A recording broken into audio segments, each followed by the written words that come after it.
This is Luke Williams. And this is David Bryce, and together we run an interior design practice based here in London. Well, it's more of an interior architectural practice, really. Well, true. We put in planning permission for our clients and space planning, kitchen design, bathroom design, supply, and all furniture as well.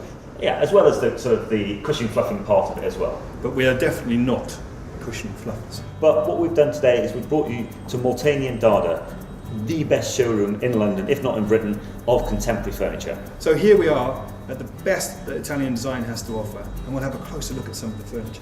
And here's one here, the Alpha chair. You know, just look at the lines on this one.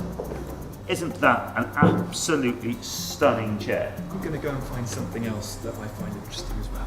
Okay, you got, and I'll talk about this. Look at this. It's actually made out of fiberglass polymer, and it's gorgeous. It's actually just made out of two pieces, and you know, without this kind of material, you wouldn't be able to get this chair made. And you know, it's simple, it's elegant, and it's actually exceptionally comfortable. But what's interesting, we were lucky enough a couple of years ago to go to the factory of Molteni, and we saw this chair being produced. You know, and this used to be hand sprayed in their factory. And basically they wanted to, because obviously that's a long process, they wanted to get it mechanized, and they took the chair down the road to the Ferrari factory. But the quality of their spraying was not good enough for Molteni. What they did, they brought it back and they videoed one of their guys spraying it, so now they have a machine that actually mimics the kind of spraying process to get this chair sprayed. And you know, it's that quality and that detail that they go to which makes these chairs something special. You know, it's just an elegant and beautiful, but you can then start seeing how these chairs are then filtered through into the high street and things, but it starts here. Well, let's go and see what Luke's looking at and see where he's got to. I'm standing here in a high gloss lacquer kitchen that everyone will be familiar with. Now, lacquer started off obviously in China many years ago, 1600 BC in the Shang dynasty, and it's been synonymous with expensive, high quality furniture ever since. But the fact that it's an ancient art form is not the reason why it's expensive. It's the way that it's put together. These doors are actually sprayed 7 times. And chances are, if they're not up to the mark, then they'll be destroyed before they're even anywhere near being packaged and sent across here to the UK.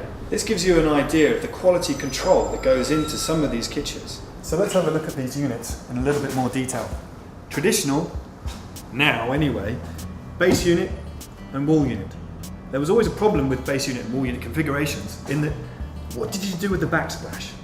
Everyone sticking glass to the wall. Actually, it's a Victorian thing. You had wallpaper in the background and then you put glass over the top of it. And now it's all back painted and stuck directly to the wall. But Dada have come one stage further and actually made this a useful space with a drop down door which is made out of glass. And there's your herbs and spices and a chopping board if you need it. Now above, who needs doors when you've got an automatic timbre door? And you can leave that open, shut it off when you want to. Probably get it with your elbow on the way through as well. Let's go and have a look at some other stuff. So here we see the high gloss lacquer in tall units. And this is probably the best open plan kitchen money can buy. But it's just a set of tall doors, isn't it? Not quite. Pockets completely away.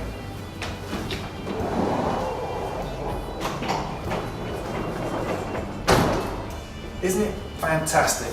So you can create a culinary masterpiece to serve to your guests. Make as much mess as you like and then close the doors and away you go. The point is that somebody thought about these processes and the way the kitchen's being used in an ergonomic sense, but also married that with looking beautiful. When you're making a kitchen purchase, this is the sort of benchmark that you have to remember. It's where good design makes good sense. And this is where it all began. I run an interior architectural practice here in London. I've been working as an interior designer for over 12 years, although I originally studied furniture design.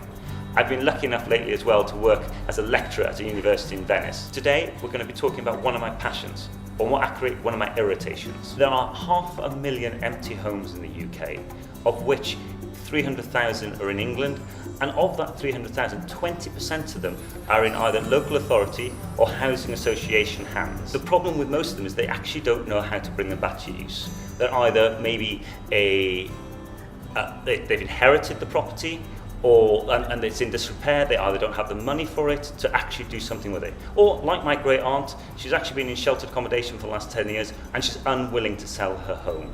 And this is where some of the problems are. Do I see things changing over the next few years? Actually, I don't. I don't think there is an appetite to change.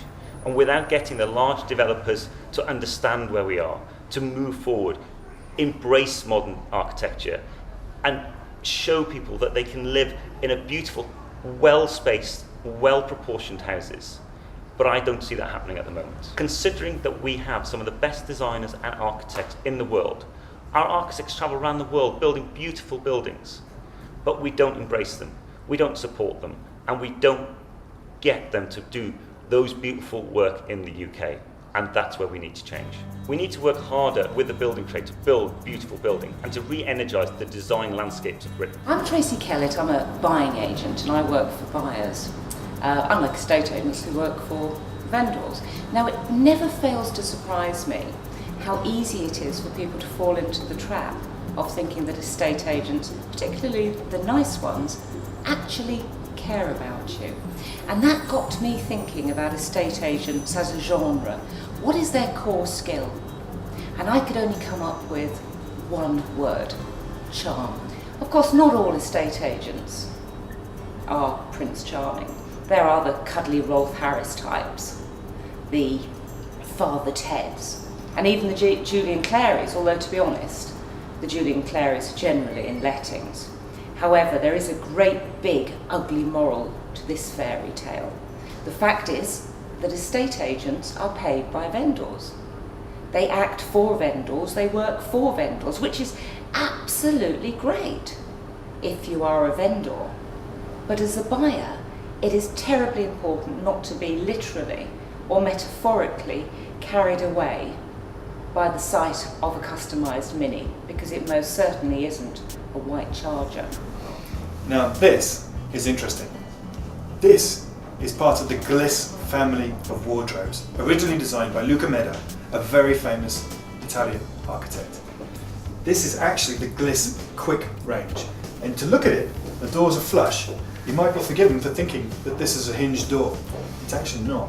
It pops out and slides smoothly across to locate a position. The sliding mechanism is so smooth that it glides almost blissfully. I'm sure that's where the name Gliss came from. Anyway, over here, the lighting is actually mounted on the side of the unit. And I can actually remove this light and place it wherever I wish to get the best lighting for the clothing or whatever else is inside. So let's close this up and have a quick look on the other side. Watch how it's smooth into place like that. Bring this one across, and inside here you can see another mechanism. If, like me, you're taller than your partner, then all you need to do is pull this down, and hey presto, anyone can reach. Pop that back inside. You can see some of the beautiful interior finishes that you can get. The lovely lighter outside, and then the walnut interior. And this beautiful, almost carbon fibre finish to the draw fronts here. Watch the sliding mechanism. You're not going on about lights again, are you? Might be. Come on, go. We could talk about Italian design all day long. The next time you're in the market for some modern furniture, do come into somewhere like Molteni and Dada and have a look at some of these pieces. Though expensive, you may wish to have one of them, as they are going to be the antiques of the future.